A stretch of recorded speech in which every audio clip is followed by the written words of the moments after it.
बिस्मिल्लाहिर्रहमानिर्रहीम। आज मेरे पास बड़ी खबरें हैं, लेकिन सारी खबरें सिर्फ भारत की हैं और मोदी के लिए तो एक अच्छी खबर भी नहीं है। वैसे तो आजकल भारत में सिर्फ आईपीएल का शोर है और बज़ाहिर सबसे बड़ा जुआ जो है इन मैचेस पे ही हो रहा है, लेकिन ये छोटे लोगों की गेम है। आम भारतीय आईपीएल पे जुआ खेल रहे हैं, लेकिन बड़े लोग बड़ी चीज़ों पे जुआ खेल रहे हैं। वो है भारतीय इलेक्शंस। इस वक्त सट्टा मार्केट में इन इलेक्शंस का मुमकिन रिजल्ट भी जारी कर चुके हैं, जो कि मेरे पास मेरी चुड़ैल भारत से लेके आई है। आगे चल के इसकी मैं मुकम्मल तफसीलात बताता हूँ, लेकिन इससे पहले दो अहम चीज़ें हैं जो आपसे डिस्कस करना ज़रा ज़रूरी है। एक तो वॉल स्ट्रीट जर्नल की रिपोर्ट है और दूसरा भारतीय मसालों समेत दवाइयों पर दुनिया भर में पाबंदियाँ, जिसने मोदी का जीना हराम कर दिया है। सबसे पहले मसालों की बात कर लें तो हाल ही में हांगकांग फूड सेफ्टी सेंटर ने मुताद्दिद भारतीय मसालाजात कंपनियों को एक सर्टन इंग्रेडिएंट डालने पे, उसको कहते हैं कि जहरीला केमिकल है, उसके इस्तेमाल पे वार्निंग दे दी है, क्योंकि ये एथिलीन ऑक्साइड जो है, ये केमिकल, इस पे कैंसर हो जाने के बायस पाबंदियां आयद हैं। तो इस वक्त सूरत हाल यह है कि सिंगापुर, मालदीव्स और हांगकांग ने भी भारतीय मसालाजात पे मुकम्मल पाबंदी लगा दी है, जबकि गुज़िश्ता 5 सालों के दौरान यूरोपियन यूनियन फूड सिक्योरिटी ने या European union food security authority ने 500 से ज़्यादा भारतीय मसालाजात पे पाबंदी आयद की थी। तो सिर्फ भारतीय मसालाजात ही नहीं, बल्कि मेरे आप समझे मेवे, ड्राई फ्रूट और दीगर खाने पीने की अशिया भी आलमी सतह पर गैर मियारी उनको करार दे दिया गया। गुज़िश्ता साल 30% से ज़्यादा मसाले अमरीका ने भारत को जहरीलेपन और केमिकल्स की मिलावट के बायस वापस भेज दिए थे। खरा सच तो यह है कि सिर्फ मसालाजात ही नहीं, बल्कि भारतीय फार्मास्यूटिकल कंपनीज गैर मियारी अद्वियात की वजह से आलमी सतह पर बदनाम है। अगर आपको याद हो तो फरवरी 2024 में भारत की जानिब से उज़्बेकिस्तान भेजे गए खांसी के सिरप पीने से 68 बच्चों की मौत वाक़ हो गई। तो तहकीकात के मुताबिक खांसी के शरबत में एथिलीन ग्लाइकोल की गैर मामूली मकदार जो है वो पाई गई। जहाँ भारत इतने मसाइल से दो चार है, वहीं मोदी सरकार अपने इंतहापसंद मज़ूम सियासी मकासद की तकमील में मसरूफ़ है। तो याद हो तो गुज़िश्ता महीने मोदी सरकार ने इक़्तिदार की हवस में भारत के मुसलमानों को दरअंदाज करार दिया और इंतहा पसंद बीजेपी ने मुसलमानों के खिलाफ नया प्रोपेगेंडा शुरू करके इल्ज़ाम धरा कि मुसलमान भारत में इंतहा पसंदी और मुस्लिम सोच को फ़रोग दे रहे हैं। तो इस हवाले से चंद रोज़ पहले वॉल स्ट्रीट जर्नल ने मोदी सरकार के सोशल मीडिया गिरोह को एक्सपोज किया, जो मुसलमानों को दहशतगर्दों के तौर पर दिखा रहा था। तो सोशल मीडिया की जानिब से जारी वीडियोज़ में अपोजिशन रहनुमाओं मुसलमानों की टोपियों का भी मजाक उड़ाया गया। दरअसल मोदी सरकार अपनी सियासत चमकाने के लिए मुसलमानों के खिलाफ खुल्लम खुल्ला गुंडागर्दी में मुलव्विस है। मोदी की इंतखाबी मुहिम में मुसलमानों पर तेज़ी से तनकीद इस बात का सबूत है कि बीजेपी हिंदू वोटर्स को मुतहरिक करने की साजिश कर रही है।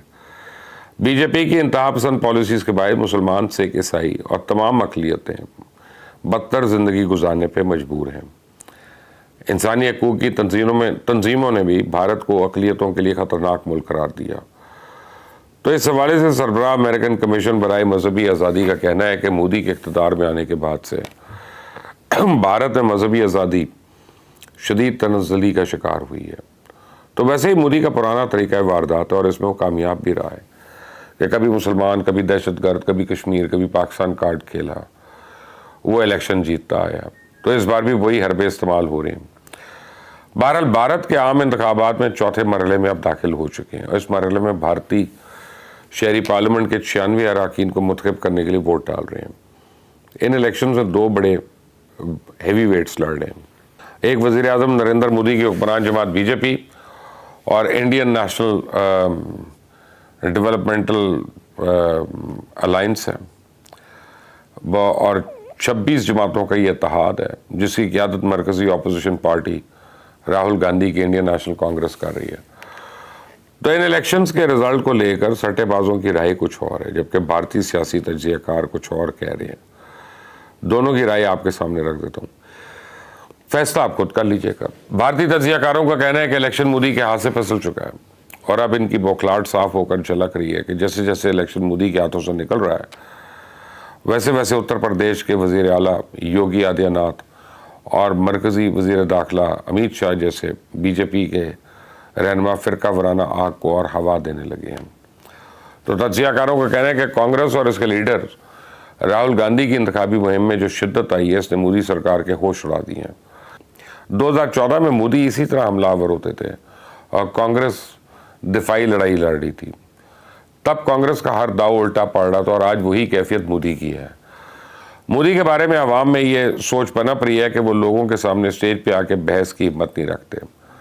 सुप्रीम कोर्ट के सुपुख्तोश जस्टिस मदन लोकर, दिल्ली हाई कोर्ट के सुपुख्तोश चीफ जस्टिस शाह और अंग्रेजी अखबार दी न्यूज़ के इदारती मुशीर एन राम ने मुल्की मसाइल पर नरेंद्र मोदी और राहुल गांधी के माबैन खुली बहस की तजवीज़ की है।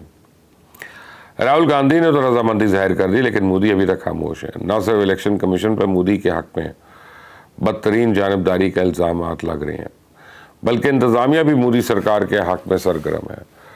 तो रिपोर्ट्स के मुताबिक उत्तर प्रदेश के हलकों में एक दो नहीं बल्कि हज़ारों अफराद को नक्शे अमन का ख़तरा बनाते हुए वोट डालने से रोका जा रहा है। मुसलमान और दलित वोटर्स को घरों से निकलने नहीं दिया जा रहा।